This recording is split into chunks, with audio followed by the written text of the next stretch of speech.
Bonsoir, bienvenue dans ce nouveau direct. Décidément, j'en fais tous les jours en ce moment. Je ne sais pas ce qui m'arrive. Alors, je vais vous donner une liste de plats, de mots, mais en fait, ça correspond à des choses qui sont en rapport avec la nourriture. Et vous allez réfléchir à l'idée de savoir quel serait le point commun entre tout ce que je vais vous dire.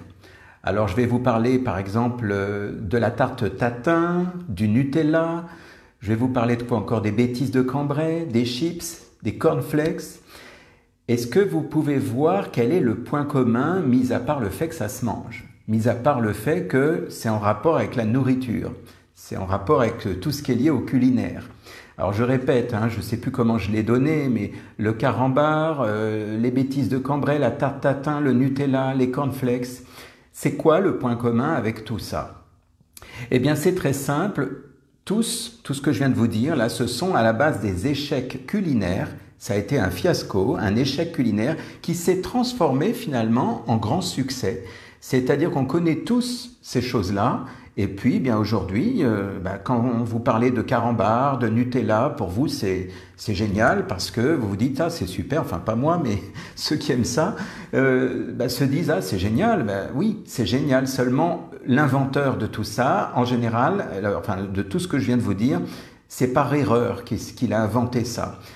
C'est drôle d'imaginer comme ça, il y en a d'autres, Il y a d'autres, je crois qu'il y a même le Pinot des Charentes aussi, qui est une erreur à la base. Je ne sais pas, il y en a plusieurs. Enfin, beaucoup de personnes, de cuisiniers ou de pâtissiers ont fait à l'époque une erreur. Et cette erreur, comme la bêtise de Cambrai, ça porte son nom, bêtise, parce que c'était une bêtise, au départ c'était une erreur. Et en fait, depuis cette erreur, finalement, eh bien, ça s'est transformé en succès parce que les gens ont aimé. Et puis au final, l'erreur qui à la base était à la base un échec, finalement c'est devenu un succès et les gens étaient même surpris de se dire tiens, finalement mon erreur, ça valait la peine en quelque sorte. Et en fait, je vais vous parler de l'échec. Je vais vous parler de l'échec parce qu'il y a encore trop de personnes aujourd'hui qui ne supportent pas cette notion.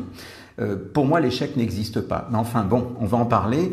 L'idée, c'est que ça fait parfois du mal à l'ego parce que on fait quelque chose, on a voulu faire du mieux possible et puis on se rend compte qu'on s'est trompé. Et puis pour peu que notre ego soit un petit peu touché, affecté, eh bien on va se dire mince, je ne supporte pas l'échec. Et on va vouloir finalement rectifier le tir. C'est normal, c'est comme ça qu'on fait en général. Donc vous savez, cette expression que l'on dit souvent, c'est un mal pour un bien. Eh bien, là, on est vraiment dedans. C'est-à-dire qu'effectivement, mis à part ces erreurs involontaires qu'on fait finalement à l'époque, ces cuisiniers ou ces pâtissiers, et qui font que, au final, toutes ces erreurs culinaires se sont transformées en succès. Bien, mis à part ça, eh bien, les échecs, on va dire que ça fait partie de la vie, ça fait partie de ce qui se passe pour l'humain. C'est très fréquent, je veux dire, qui ne fait pas d'erreur? Que ce soit à l'école, l'enfant qui s'est trompé et il a eu une mauvaise note, que ce soit vous dans votre travail, vous avez raté quelque chose et vous vous dites mince, j'aurais dû faire autrement. L'idée, c'est quoi en faire de tout ça? Parce que bien sûr qu'on rate tous des choses, on ne réussit jamais forcément du premier coup. Seulement, l'idée, c'est de savoir qu'est-ce qu'on en fait. Parce qu'évidemment, vous pouvez vous effondrer en disant c'est horrible, je ne supporte pas l'échec.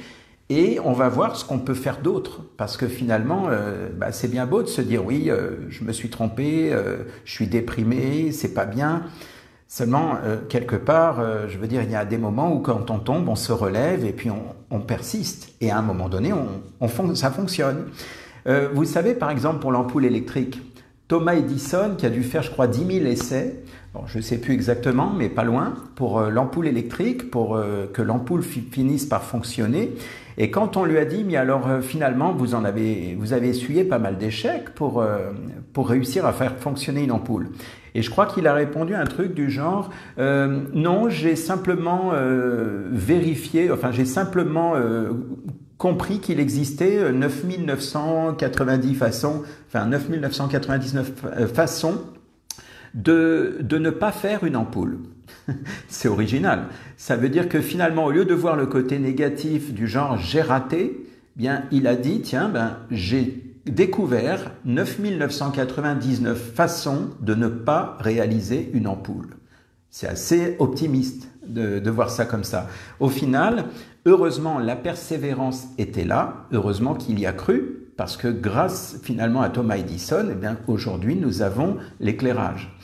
Donc, vous voyez, l'idée, c'est que quelque part, l'échec permet de mieux apprendre. Alors, à condition, évidemment, d'avoir l'état d'esprit. Parce que vous pourriez vous arrêter en plein milieu et vous dire « laisse tomber, c'est pas pour moi » et malheureusement, vous passez peut-être à côté d'une réussite. L'idée, si vous voulez, c'est que c'est la clé de la réussite, on peut même dire, l'échec. C'est-à-dire qu'en fait, c'est le terme échec qui n'est pas forcément favorable. On devrait même pas l'utiliser, ce terme-là. J'allais dire que l'échec n'existe pas, c'est simplement que l'on n'a pas encore réussi. Je ne sais pas si vous voyez la nuance. Si je dis que je n'ai pas encore réussi, ça veut dire que je suis en train d'évoluer, je suis en train d'améliorer, de rectifier le tir, pour un jour finir par obtenir ce que j'ai voulu. Mais ce n'est pas un échec. Combien de fois j'ai eu des gens qui sont venus en séance, par exemple, en me disant « oui, je voudrais faire des séances d'hypnose parce que ça fait 3 fois que je rate mon permis de conduire, c'est un véritable échec. » Et moi, je leur réponds, je leur dis que ce n'est pas un échec tant qu'ils n'ont pas arrêté. Si vous passez votre permis et ça fait 3 fois que vous le ratez, si à partir de là, vous décidez d'arrêter en disant « laisse tomber, je suis nul, je suis pas fait pour conduire », alors oui, là, c'est un bilan, vous pouvez dire « ça a été un échec ». Pourquoi? Parce que vous vous êtes arrêté. Mais imaginons que vous passiez votre permis la 4e fois et vous le réussissez. Si moi je vous dis en vous croisant un jour « tiens, alors, vous l'avez votre permis ?» après 4 fois, hein, eh bien vous allez me dire quoi? Vous allez dire « oui », vous n'allez pas dire « c'est un échec ». Et qu'importe le nombre de fois où vous aurez passé votre permis, le jour où vous l'avez, vous n'êtes pas en échec. Vous n'êtes pas en échec parce que vous avez eu votre permis. Vous voyez, donc c'est presque jouer sur les mots, mais c'est pour vous dire que quand je dis que l'échec n'existe pas, que ce ne sont que des gens qui n'ont pas encore réussi, ça veut dire que la persévérance, le fait de poursuivre votre travail, finalement, n'est pas un échec. C'est simplement que vous allez réussir, mais plus tard. Ce n'est pas encore pour maintenant. Quelqu'un qui a une mauvaise note à l'école, eh bien, peut-être qu'il va se dire « tiens, il va falloir que je révise parce que là, la note que j'ai eue, elle était exécrable ». Et le fait qu'il révise parce qu'il a eu une mauvaise note va faire que finalement, il va mieux comprendre. Et il va apprendre de justement sa mauvaise note. Grâce à la mauvaise note qu'il a pu avoir, même si je ne suis pas favorable aux mauvaises notes et aux notes en général, mais je veux dire que quelque part, l'idée, elle est là. C'est que en voyant quelque chose qui n'a pas abouti, qui n'a pas fonctionné comme vous vouliez, eh bien, vous allez pouvoir rectifier le tir. Et c'est grâce finalement à ce qu'on appelle l'échec que vous pouvez évoluer. Tout simplement parce que quelque part, nous sommes des êtres perfectibles. Nous ne sommes pas comme l'animal qui, lui, va fonctionner à l'instinct. L'animal, lui, il est plus dans le besoin, dans l'instinct de survie. Donc, en quelque sorte, l'animal, lui, n'a pas besoin de se mettre en échec pour avancer, parce qu'il n'est pas dans le processus d'évolution de l'être humain. Or, l'être humain, lui, déjà, il n'a pas de prédateur, donc il est tout seul, il n'a pas quelqu'un qui va le pousser à réussir, si ce n'est l'erreur. Et c'est pour ça que l'erreur, j'allais dire, qu'on qualifie d'échec, n'est pas là pour vous pourrir l'existence. Au contraire, elle est là pour vous dire « essaye encore ». Vous savez, dans les jeux, là, les petits jeux qu'on avait avant, c'est « essaye encore ». On avait à l'époque, je me souviens de ça. Donc l'idée, c'est ça, c'est que surtout, l'idée, c'est de voir qu'est-ce que vous pouvez en tirer une fois que vous avez réussi. Parce que si vous réussissiez tout du premier coup, où est la joie, en quelque sorte? Où est la satisfaction? Vous savez, un commercial, par exemple, quand il va vendre quelque chose, on dit souvent dans le monde du commerce, on dit souvent que la vente commence au moment où le client dit non.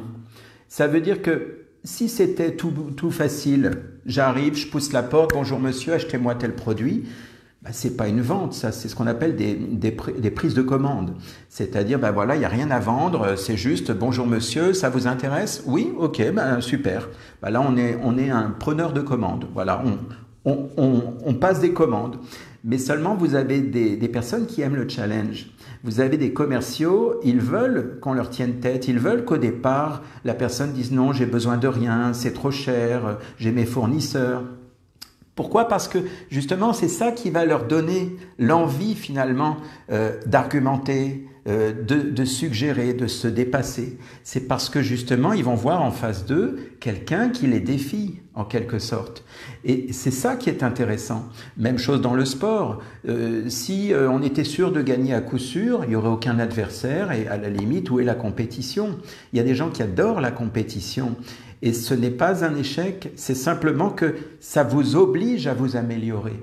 Ça vous oblige finalement, quand vous voyez des champions à côté de vous, de vous dire mince, oula, ils sont coriaces ceux-là. Eh bien, ça m'oblige à donner le meilleur de moi-même. Quand on dit que le meilleur gagne, c'est parce qu'il s'est entraîné intérieurement.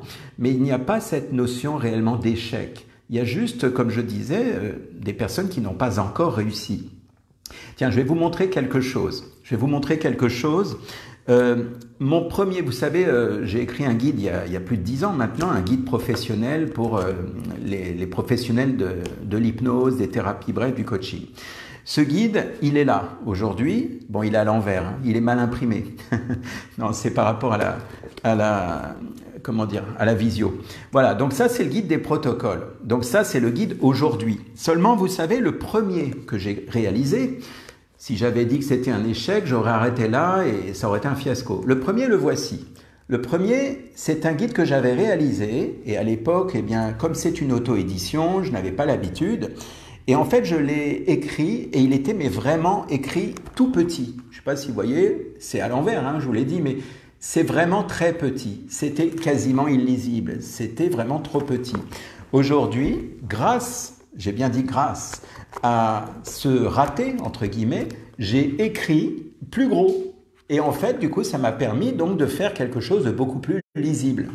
Voilà, donc c'est un exemple. Et il y en a plein des comme ça. Et là, je vous ai parlé du mien parce que là, c'est par rapport à ce guide. Mais je suis persuadé que bon nombre d'entre vous ont peut-être testé, je ne sais pas moi, d'écrire, de chanter, de réaliser une recette de cuisine, une pâtisserie. Vous me direz d'ailleurs dans vos commentaires comment vous avez finalement rebondi après avoir raté quelque chose. Ça serait intéressant. Ça serait intéressant à la fois parce que moi, je suis curieux de lire vos commentaires. J'aime bien quand vous me mettez des petites choses. Mais ça serait aussi intéressant pour les gens qui doutent d'eux.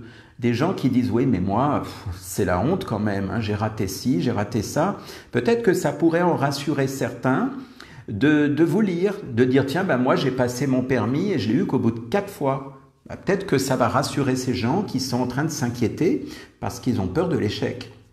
Et en fait, c'est la même chose, je veux dire, dans tous les domaines, en fait. Vous savez, en thérapie, en psychologie, on parle de ce qu'on appelle des actes manqués. Vous savez, l'acte manqué, c'est quelque chose, finalement, qui peut ressembler à un ratage, à un échec.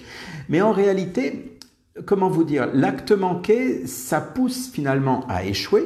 C'est-à-dire que, du coup, c'est comme si j'avais raté une marche. Ça pousse à échouer, mais en fait, le but, c'est d'aller au final vers notre vocation réelle. C'est-à-dire que c'est comme si l'inconscient était en train de nous faire rater la marche pour qu'on aille là où on devait aller. C'est pas mal. Ça veut dire qu'évidemment, vu de votre balcon à vous, dans l'instant T où vous ratez la marche, vous vous dites, mince, j'ai raté, c'est pas bien, je suis déprimé ou je suis en échec. Seulement, vous ne connaissez pas l'avenir. Vous ne savez pas finalement pour quelle raison votre inconscient vous a fait rater la marche, façon de parler. Parce que justement, c'est grâce à ce raté, entre guillemets, que vous allez bouger dans votre façon de fonctionner et que peut-être un jour vous direz, n'empêche que, à l'époque, heureusement que j'ai raté. Un peu comme mon histoire de livre. Heureusement que mon livre, que j'ai raté parce que ça m'a permis à la fois de corriger des erreurs qu'il y avait dans le livre. Ça m'a permis aussi de me rendre compte qu'il fallait que j'écrive plus gros. Et tout ça, eh bien, quelque part, c'est sur le long terme qu'on le voit. C'est la même chose dans le direct d'hier, je vous parlais des ruptures dans tous les sens du terme. Eh bien, quand il y a une rupture, évidemment qu'on n'est pas content le jour où ça arrive. Imaginez, voilà, l'employeur me dit stop, c'est fini. Au début, ben, je vais me dire mince, c'est pas bon, c'est mauvais. Seulement peut-être que grâce à ça, je vais rebondir et je vais trouver un travail meilleur. Même chose dans la relation de couple, même chose dans d'autres domaines. Donc l'idée, c'est pas tellement là où vous en êtes aujourd'hui, mais c'est de voir ce que vous en faites ou ce que vous en ferez. Donc l'idée, c'est surtout de ne pas vous arrêter en plein milieu de ce que vous appelleriez l'échec, parce que l'idée, c'est de commencer à entrevoir ce qui va se passer au loin, là-bas, à l'horizon, une fois que vous aurez réussi. Et donc retenez bien ça, c'est important parce que, j'allais dire, on ne sait pas, comme je disais, on ne connaît pas l'avenir. Et quelque part, pensez qu'une fois que vous allez réussir, vous allez en tirer finalement la joie, la satisfaction, une certaine fierté, même peut-être une énergie de vous dire « Waouh, je suis fier de moi parce que c'était pas gagné ». Eh bien, je vous invite à méditer à ce sujet, à réfléchir à tout ça. Et comme je vous disais tout à l'heure, eh bien, vos commentaires seront les bienvenus pour voir justement, grâce à ces ratés, entre guillemets, ou grâce à ces échecs, si vous voulez qu'on utilise ce mot, eh bien, voir qu'est-ce que ça vous a permis de faire et là où ça vous a permis d'arriver en quelque sorte. Voilà, eh bien, amusez-vous bien avec ça et puis moi, je lirai avec plaisir vos commentaires. Je vous dis à très bientôt et bonne soirée.